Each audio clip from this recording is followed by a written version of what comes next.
আছেন, নেতারা বেরিয়ে আসেন, ভোটাররা বেরিয়ে আসেন, প্রার্থীরা বেরিয়ে আসেন। এখনো 5 দিনের কাউন্সিল করবো, আমরা পরিকল্পনা করে আমরা কাজ করব। ইনশাল্লাহ 6টার পরপরই ভোট শুরু হবে। প্রধান অতিথি হিসেবে আসেন, পরিচয় পেয়েছেন অ্যাডভোকেট কামরুল হাসান, সদস্য সচিব। আমাদের আরেকজন প্রিয় নেতা ফয়েজ মোহাম্মদ, জয়েন্ট কনভেনর মেহেরপুর জেলা বিএনপি, এবং মেহেরপুর জেলা বিএনপির সম্মানিত নেতৃবৃন্দ মঞ্চে আছেন, অন্যান্য নেতৃবৃন্দ আছেন। আমাদের সম্মুখে বুড়িবোতা ইউনিয়নের আমাদের সংগ্রামী সাথী ভাইরা এবং অঙ্গ সংগঠন, সহযোগী সংগঠন, সকল পর্যায়ের নেতৃবৃন্দ, আসসালামু আলাইকুম। আমাদের মহিলা নেতৃবৃন্দ ওখানে আছেন। আমি শুধু এই কথাটুকু বলতে চাই, এদের মধ্যে বুড়িবোতা ইউনিয়নের 9টি ওয়ার্ডে আমরা কাউন্সিল সম্বোধন করেছি। সেই ধারে আজকে আমাদের ইউনিয়ন কাউন্সিল সম্পন্ন হবে। বুড়িবোতা ইউনিয়ন একটি বিএনপি, এটি যুগান্তকারী ইউনিয়ন। সারা জীবন বুড়িবোতা ইউনিয়ন আমরা দেখেছি বিএনপির অধ্যুষিত ইউনিয়ন। তাহলে এই ইউনিয়নে ভোটের সমস্যা নেই, এই ইউনিয়নে আমাদের মানুষের অভাব নেই। অভাব ছিল কি একটা সময়, যারা নেতৃত্ব দেওয়ার খায়েশ ছিল, ইচ্ছা পোষণ করেছেন, তাদেরকে যেভাবে হোক মাইনাস করে নিজের পছন্দের মানুষটিকে নেতৃত্ব প্রতিষ্ঠা করার জন্য কিছু মানুষ ব্যস্ত ছিল এই বুড়িবোতা ইউনিয়নে। আমরা সেই ধারা ভেঙেছি। গণতান্ত্রিক প্রক্রিয়ায় আমরা 9টা ওয়ার্ড করেছি।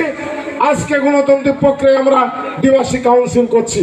আজকে যারা দায়িত্ব পাবেন, আগামী দিনে বুড়িবোতা ইউনিয়নে সকলকে সাথে নিয়ে সমস্ত ষড়যন্ত্র মোকাবেলা করে শক্তিশালী বিএনপি গঠনের মধ্য দিয়ে দেশনায়ক তারেক রহমানকে রাষ্ট্রপ্রধান করে, রাষ্ট্রনায়ক করে দেশনেত্রী বেগম খালেদা জিয়ার নেতৃত্বে বাংলাদেশে জনগণের সরকার প্রতিষ্ঠা হওয়ার মধ্য দিয়ে বুড়িবোতা ইউনিয়নের সকল মানুষের চাওয়া পাওয়া এবং আমাদের উপরে যারা অত্যাচার নির্যাতন 17 বছর করেছে তাদেরকে বুড়িবোতা ইউনিয়নের মাটিতে বিচার করার প্রত্যয় নিয়ে আজকের এই কাউন্সিলের সফলতা রেখে আমি আমার সংক্ষিপ্ত কথা শেষ করছি।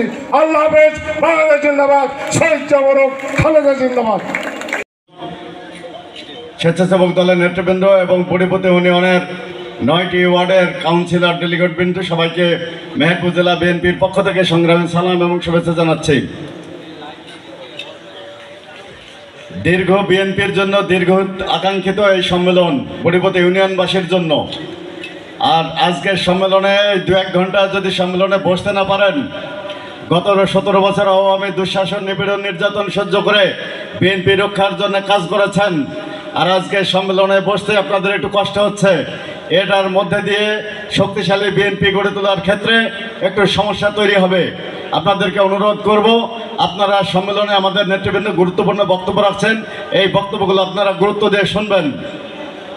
আমাদের নেতৃবৃন্দ ইতিমধ্যে অনেক গুরুত্বপূর্ণ বক্তব্য দিয়েছেন, সাংগঠনিক বিষয়ে বিভিন্ন কথা বলেছেন। আমি প্রশাসন এবং আওয়ামী লীগ সম্পর্কে দুটো কথা বলতে চাই। বর্তমান যে প্রশাসন বিভিন্ন পর্যায়ে আমাদের রয়েছে, সবই আওয়ামী লীগের প্রেতাত্মা, সবই আওয়ামী লীগের সময় নিয়োগপ্রাপ্ত, আওয়ামী লীগের ডিএনএ টেস্ট করে আওয়ামী প্রশাসন আজকে বর্তমানে বিরাজ করছে। তারা এখনও খুনি হাসিনা পতনের পর এখনও শাসন ব্যবস্থায় তারা মনোযোগ দিতে পারেনি। তাদের ভেতরে প্রচণ্ড কষ্ট হচ্ছে এবং তারা আওয়ামী লীগকে কীভাবে বাঁচানো যায়, আওয়ামী লীগকে কীভাবে সুবিধাজনক রাখা যায় সেভাবে চেষ্টা করছে।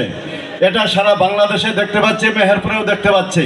মেহেরপুরের আওয়ামী লীগের প্রেতাত্মারা গত 4 তারিখে, যারা 5 আগস্টের আগের দিন 4 তারিখে যারা প্রকাশ্যে মিছিল মিটিং করেছে, যারা ভিডিও এখন ফেসবুকে ঘুরে বেড়াচ্ছে, তাদের গ্রেপ্তারের বিষয়ে প্রশাসনের কোনো নজর দেখছি না আমরা। আপনারা দেখতে পাচ্ছেন? এটা দরকার না? আওয়ামী লীগকে গ্রেপ্তার করা দরকার না? যে আওয়ামী লীগ অন্যায় অত্যাচার করেছে, জুলুম করেছে, নির্যাতন করেছে, যে আওয়ামী লীগ নিষিদ্ধ হয়েছে, যে ছাত্রলীগ নিষিদ্ধ হয়েছে, তারা কি করে মেহেরপুরের মাটিতে এখন ঘুরে বেড়ায়? এটাই প্রশাসনের কাছে আমি দাবি রাখছি। আজকে আপনারা লক্ষ্য করেছেন, আজকে আব্দুল হামিদ বাংলাদেশের সাবেক প্রেসিডেন্ট ছিল, সে পালিয়ে গেছে। সে একজন দেশের প্রেসিডেন্ট ছিল, সে পালিয়ে যাচ্ছে, কেউ জানতে পারছে না। তার মানে হলো সবাই জানে, তার মানে হলো সবাই জানে, সবাই তাকে পালিয়ে যাওয়ার সুযোগ করে দিয়েছে। আমরা আজকের এই সম্মেলন থেকে এই আওয়ামী প্রীতির প্রশাসনের কাছে জোর দাবি জানাচ্ছি, এই আওয়ামী লীগকে গ্রেপ্তার করার জন্য, এই আওয়ামী লীগকে আইনে আওতায় আনার জন্য।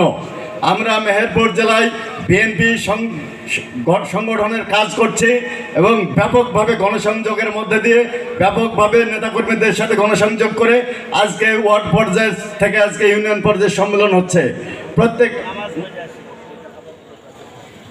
আপনাদের কাছে অনুরোধ থাকবে, আজকের এই বুড়িপোতা ইউনিয়নে যারা ভোটের মাধ্যমে সরাসরি ভোটের মাধ্যমে নেতা নির্বাচিত হবেন তারা আগামীতে বিএনপির পক্ষে দলের পক্ষে শক্তিশালী ভূমিকা রাখবেন। এই বক্তব্য রেখে আমার বক্তব্য শেষ করছি। খুদার হাফেজ। বাংলাদেশ জিন্দাবাদ। শহীদ জিয়া অমর হোক। দেশ নেত্রী বেগম খালেদা জিন্দাবাদ। তারেক রহমান বীরের বেশে আসবে ফিরে বাংলাদেশের। সবাইকে ধন্যবাদ।